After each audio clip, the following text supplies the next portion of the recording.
In the space of our conversation regarding mentorship, I actually took some extra time this morning because I really want to assist you on your marketing today. And really, marketing is nothing. Yeah, there's action involved, but it's about perspective. So many of you I know and understand that I've been a student of John Wooden for a lot of years. As said in the past, he's the most successful basketball coach in NCAA history with regard to championships. And I read anything and everything that he pens. Sometimes I do this and sometimes I'll read a clip out of a book, but I want to share something with you all today, and this has everything to do about your business. So I really want you to be present with me in this conversation because it is profound. And this has everything to do about mentoring and everything about who you are in your business. And for those of you who don't know, John Wooden won this is like 10 or 12 national championships. A lot of those were consecutively. But he was a teacher. He was a mentor at the University, at UCLA in Southern Cal. And I want to read something to you, and then we're going to change some words later as we go through it again. Now, a lot of you probably know that as he established himself at UCLA as a basketball coach, he inevitably got the best players. Bill Walton, Kareem Abdul-Jabbar, all were players on his team. You think, even Kareem Abdul-Jabbar came from New York. How could a guy go from New York to California? How did he recruit him? I want to share something with you today. He said, I never tried to talk a student into coming to UCLA.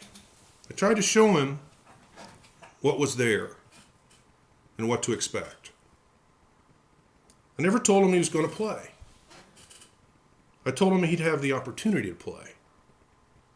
And if he was good enough, then he'd be able to. Rosy forecasts during the courtship of a player can only lead to disappointment and distrust if anything fails to meet that student's expectations. Instead, I would tell each student that if he did choose to attend UCLA, now listen to this, folks, this is profound, and I hoped he would, that he would be very unhappy his first year. You're going to be away from home, you're going to be away from your parents, and all the things that you've known for all the years up to this point. Then I'd explain, it's going to be very difficult. Academically, it's going to be different. Challenging athletically, and you're going to wish that you had gone someplace else. But let me tell you this. If you had gone someplace else, it would be the same thing. And you would wonder what would have happened if you'd gone to UCLA. So there you go. Think it over. Certainly it was a less elaborate recruiting speech than probably these premier players had received from other universities, but it was very effective. I believe because it started with the coach-player relationship on a note of honesty. Now let's take that same conversation, my fellow CCPRO members, and just replace a few words. It goes something like this. I never tried to talk a prospect into coming to Carbon Copy Pro. I did attempt to show what was there and what to expect. I never told him he was going to make a lot of money or even make any money. I told him that he'd have the opportunity to make money. And if he was good enough, he would make a lot of it. Instead, I tell each prospect that if he did choose to attend, and choose to participate here within Carbon Copy Pro and to embrace the curriculum, and I hoped he would, that there's a chance that he'd be unhappy for the first few weeks or even first few months or maybe even for the first year. You're going to be away from your comfort zone. And all the things that you've known up to this point as comfortable aren't going to be at your fingertips. It's going to be very difficult. It's going to be maybe even challenging academically, emotionally. And there's going to be a moment where you wish that you'd gone someplace else. But let me tell you this. If you do go someplace else, you're going to face the same challenges.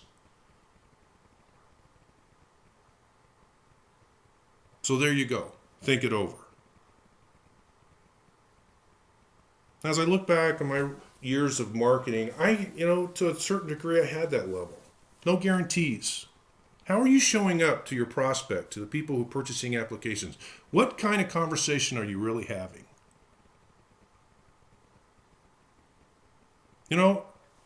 That same level of honesty is required as a mentor.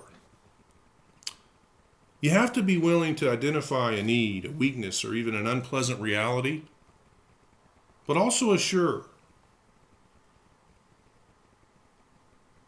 the mentee that you're going to help him or her overcome it. See, that frankness builds trust, while the positive action that you take builds character. A man of his word will be a more effective leader than a man who derives his power from fear. Empty promises or inconsistent policies. Honesty usually leads to respect, and respect can be the key to really reaching a person and changing his or her life. As you speak with leads, as you speak with applicants, be honest with them. It's the highest level of service that you can provide. And as I think back, and I look at John Wooden and what he did, he understood that the foundation of a role between an advisor and a new bid member, he ensured that was built on trust by being very open and authentic. And when you're that honest with people in your conversations, my fellow CCPRO members, I'm here to tell you it pays dividends. And take that same level of candor and frankness to your marketing as well. It works. Aaron and Jay have proven that by how candid and authentic they are in their conversations with people. I hope this has served you well, because I know it's a key to mentorship. It's a level of being a mentor and who you are as a marketer that I promise you will pay dividends. And it is a foundation that's built on rock and not on sand. Thanks for allowing me to share this thought with you today. I know it made a profound impact on me, and I want you to take some time and absorb this. And how are you really showing up?